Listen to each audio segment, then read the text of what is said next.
जंगल में एक कालू कौवा और इसकी पत्नी रानी कौवी रहते थे। कालू कौवे के पुरखों ने चीलों के साथ दोस्ती करके जंगल के पक्षियों को बहुत ही नुकसान पहुंचाया था, जिस कारण सभी पक्षियों ने कालू कौवे के पुरखों को जंगल से बाहर निकाल दिया था। रानी, जब जब मैं इस जंगल में पक्षियों को खुश देखता हूँ, मुझे बहुत बुरा लगता है।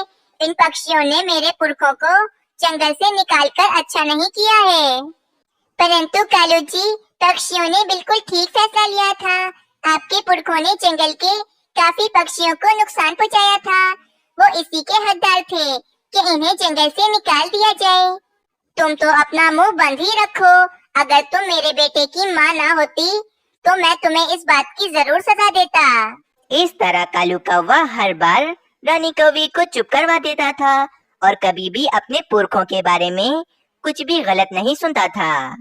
पक्षियों, बस कुछ ही दिनों में हमारे जंगल में तेज बारिशें होने वाली हैं और इसके बाद ठंडी का मौसम भी आ जाएगा। हमें अपने अपने घरों को मजबूत कर लेना चाहिए। हाँ मीनू चिड़िया, तुम बिल्कुल ठीक कह रही हो।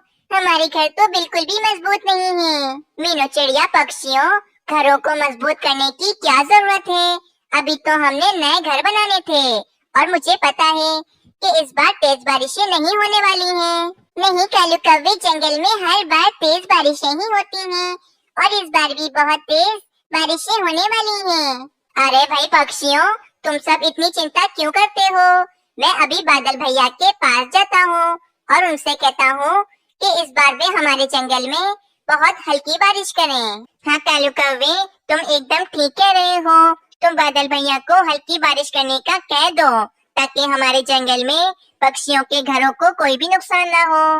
ठीक है भाई पक्षियों, आप सबको जैसा लगे आप ऐसा ही करो। फिर कालू कौवा बादल के पास चला जाता है। कालू कौवे, मैं कुछ दिनों बाद तुम्हारे जंगल में बहुत तेज बारिशें करने वाला हूँ। अब क्या मसला है, बताओ।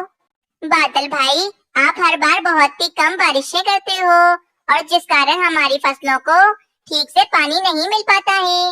आप इस बार हमारे जंगल में बहुत तेज बारिशें करो ताकि हमारे जंगल में खेतों में अच्छे से फसल लग पाए।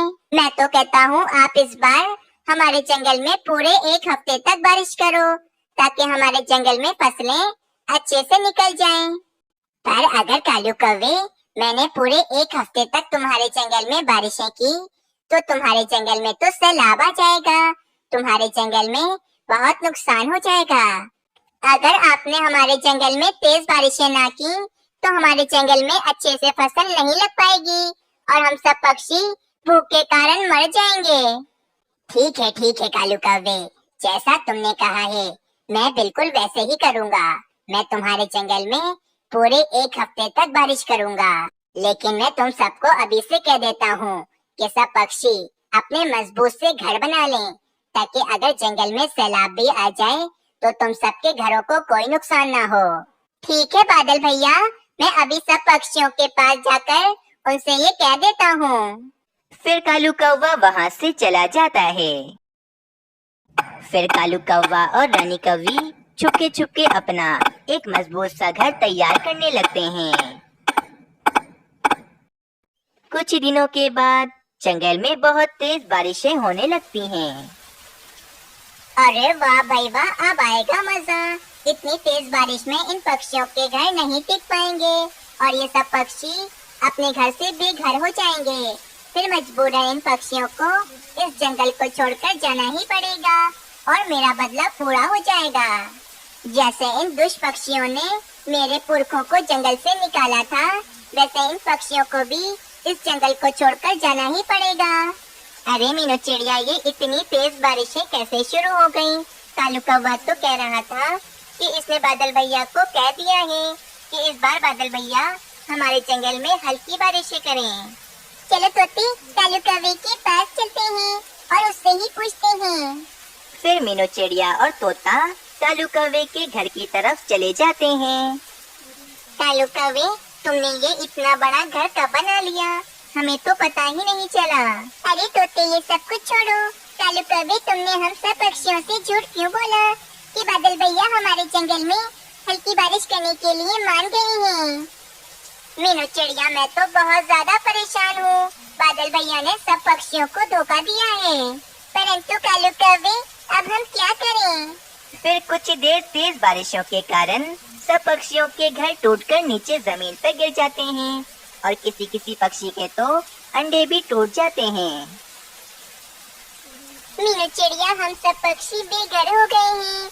अब इस तूफानी बारिश में हम दूसरा घर कैसे बनाएंगे? परंतु सिर्फ कालू कौवे के अलावा सब पक्षियों के घर टूट कैसे गए हैं? ऐसा कैसे हो सकता है? बुलबुल बहन, मैं और रानी तो 1 महीने पहले से ही अपने घर की मरम्मत कर रहे थे और तुम सब पक्षियों के घर तो काफी ज्यादा पुराने थे, इसी कारण वे तेज बारिश से टूट गए हैं। बुलबुल बहन, ये वक्त लड़ने का नहीं बल्कि ये सोचना है कि हम बारिश से कैसे बचेंगे। कुछ न कुछ तो सोचना ही होगा, वरना इस तूफानी बारिश में और ठंड के मारे हम सब पक्षी बीमार न हो जाएं। कुछ देर के बाद सारे ही पक्षी यहाँ वहाँ भटक रहे होते हैं और बारिश से बचने के लिए कोई जगह तलाश कर रहे होते हैं। और दूसरी तरफ कालू कौवा और रानी कौवी बड़े ही आराम से अपने मजबूत से घर में बैठे होते हैं।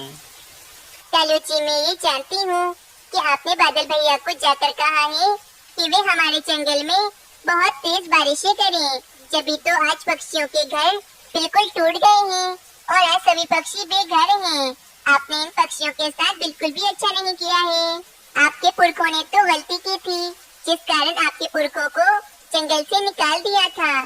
परंतु इन पक्षियों ने तो कोई भी गलती नहीं की है, तो फिर इनको इतनी बड़ी सजा क्यों दे रहे हैं? रानी, मुझे अपने परिवार के अलावा किसी दूसरे की कोई भी परवाह नहीं है। पक्षियों को उनके किए की सजा मिल रही है। फिर मीनू चिड़िया बारिश में इधर उधर भटक रही होती है कि मीनू चिड़िया को सामने एक छतरी दिखती है। ये तो एक छतरी है, मैं इसे ले जाकर एक पेड़ पर लगा देती हूँ। फिर जब तक बारिश नहीं रुकेगी, हम सब पक्षी इस छतरी के नीचे बैठे रहेंगे। बस फिर मीनू चिड़िया उस छतरी को लाकर एक पेड़ पर लगा देती है और सारे ही पक्षी आराम से उस छतरी के नीचे बैठ जाते हैं। शुक्र है मीनू चिड़िया कि तुम्हें ये छतरी मिल गई, वरना हम सब पक्षी तो बारिश में ही भीगते रहते और हम सब पक्षी बीमार हो जाते। परंतु कालू कौवा ये सब देखकर बहुत ज्यादा ही जलता है। मीनू चिड़िया, अब देखो मैं फिर से तुम सब पक्षियों को कैसे बेघर करता हूँ। जंगल में रात भी हो जाती है। सब पक्षी आराम से उस छतरी के नीचे सो जाते हैं कि तभी कालू कौवा वहाँ पर आता है और वे छतरी को अपने पंजों से पकड़कर वहाँ से ले जाता है। कालू कौवा वे छतरी ले जाकर कहीं दूर फेंक देता है। बारिश में भीगने की वजह से सभी पक्षियों की आँख खुल जाती है और वे सब पक्षी उड़ जाते हैं। मीनू चिड़िया, ये क्या हो गया? हमारा छाता कहाँ चला गया? कहीं ऐसा तो नहीं कि हमारा छाता हवा में कहीं उड़ गया हो? नहीं भाई कबूतर, हमारा छाता हवा में नहीं उड़ा होगा, क्योंकि मैंने और मीनू चिड़िया ने खुद अपने छाते को पेड़ से बांध दिया था। मुझे तो लगता है कि किसी पक्षी ने हमारा छाता कहीं ले जाकर फेंक दिया है। पर तोते, हमारे साथ ऐसा कौन करेगा? सब पक्षी तो बेघर हो गए हैं। मीनू चिड़िया, मुझे तो ऐसा लगता है कि ये सब कुछ कालू कौवे ने किया है, क्योंकि कालू कौवे के पास तो अपना एक मजबूत सा घर है ना। पर कबूतर, हम कालू कौवे पर बिना देखे इल्जाम नहीं लगा सकते हैं, हमारे पास कोई सबूत नहीं है। मीनू चिड़िया कुछ देर सोचती है तो मीनू चिड़िया के दिमाग में एक बहुत ही बढ़िया सा उपाय आता है। पक्षियों, मेरे पास एक बहुत ही बढ़िया सा उपाय आया है। इससे ये पता चल जाएगा कि हमारा छाता कालू कौवे ने फेंका है या फिर किसी और पक्षी ने। पक्षियों, चलो मेरे साथ, हम कालू कौवे के घर पर चलते हैं। फिर मीनू चिड़िया सभी पक्षियों को लेकर कालू कौवे के घर पर चली जाती है। अरे अरे मीनू चिड़िया, तुम सब पक्षियों को लेकर मेरे घर में क्यों आ गई हो? तुम सब पक्षी तो मेरा पूरा घर गीला कर दोगे। चलो भाई, बाहर निकलो मेरे घर से। कालू कौवे, एक बहुत ही बड़ी गड़बड़ हो गई है। मुझे एक छतरी मिली थी, मैंने उस छतरी को एक पेड़ पर लगा लिया था। फिर हम सब पक्षी आराम से उस छतरी के नीचे सो गए थे। फिर न जाने वे छतरी कहीं हवा में उड़ गई या फिर किसी पक्षी ने चोरी कर ली है। मुझे तो कुछ समझ में नहीं आ रही। पर मीनू चिड़िया, इसमें मैं क्या कर सकता हूँ? मैंने तुम्हारी छतरी नहीं चुराई है। कालू कौवे, मैंने तुमसे कब कहा कि वे छतरी तुमने चोरी की है? मैं तो तुम्हें ये बताने के लिए आई हूँ कि वे छतरी एक चील की थी और उस चील को पता चल गया है कि वे छतरी हम में से किसी एक पक्षी के पास है। ये चील कह रही है कि हमने अगर उसकी छतरी उसे वापस ना की तो वे हम सब पक्षियों को मारकर खा जाएगी। हाँ कालू कौवे, ये चील ये भी कह रही थी कि उस चील को लगता है कि उसकी छतरी कालू कौवे तुमने चोरी की है। लेकिन मीनू चिड़िया, उस चील की छतरी तो तुम्हें मिली थी ना, तो मैं कहाँ से आ गया इसमें? हाँ कालू कौवे, ये छतरी मिली तो मुझे थी, लेकिन ना जाने वे छतरी अब कहाँ चली गई है। अगर वे छतरी हमने उस चील को ना लौटाई तो वे चील हम सब पक्षियों को मारकर खा जाएगी। कालू कौवा तो ये बात सुनकर बहुत ज्यादा ही डर जाता है और वे फौरन मीनू चिड़िया से कहता है, मीनू चिड़िया, जब तुम सब पक्षी सो रहे थे तो मैं तुम सब पक्षियों के पास आया था और वे छतरी मैंने अपने पंजों से पकड़कर जंगल से बाहर ले जाकर फेंक दी है। जल्दी चलो, हम उस छतरी को वहाँ से उठाकर चील को लौटा देते हैं, वरना वे चील तो हम सब पक्षियों को मार ही डालेगी। कालू कौवे की पोल अब सब पक्षियों के सामने खुल गई थी। सब पक्षी तो बहुत ज्यादा ही गुस्से में आ गए थे। कालू कौवे, तुमने हमारे साथ बहुत ज्यादा ही गलत किया है। तुमने हमसे कहा था कि तुम बादल भैया को जाकर कहोगे कि इस बार वे हमारे जंगल में हल्की बारिशें करेंगे, और देखो तो वे बादल भैया हमारे जंगल में कितनी तेज बारिशें कर रहे हैं। मुझे तो लगता है कि तुमने बादल भैया को जाकर कहा होगा कि इस बार वे हमारे जंगल में बहुत ज्यादा ही तेज बारिशें करें, क्योंकि तुम्हारे पास तो अपना इतना मजबूत घर जो है। मीनू चिड़िया, मैं तो कहता हूँ कि अभी के अभी कालू कौवे के परिवार को हम उसके ही घर से बाहर निकाल देते हैं। तोते, तुमने एकदम ठीक कहा। मीनू चिड़िया, चलो हम कालू कौवे के परिवार को उसके घर से बाहर निकाल देते हैं। मीनू चिड़िया, मुझे माफ कर दो। मैं मानता हूँ कि मैंने बादल भैया को जाकर कहा था कि इस बार वे हमारे जंगल में पूरे एक हफ्ते तक बारिश करें। मीनू चिड़िया, तुम्हारे पुरखों ने हमारे पुरखों को जंगल से निकाल दिया था, बस मैं इसी बात का बदला तुम सब पक्षियों से ले रहा था। लेकिन कालू कौवे, तुम्हें तो पता है ना कि तुम्हारे पुरखों को हमारे पुरखों ने इसीलिए जंगल से निकाला था क्योंकि वे चीलों को लेकर आ गए थे।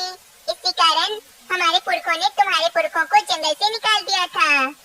मीनू चिड़िया, मैं मान गया हूँ कि सारी गलती हमारे पुरखों की थी और मैं तो बस अपना बदला लेना चाहता था।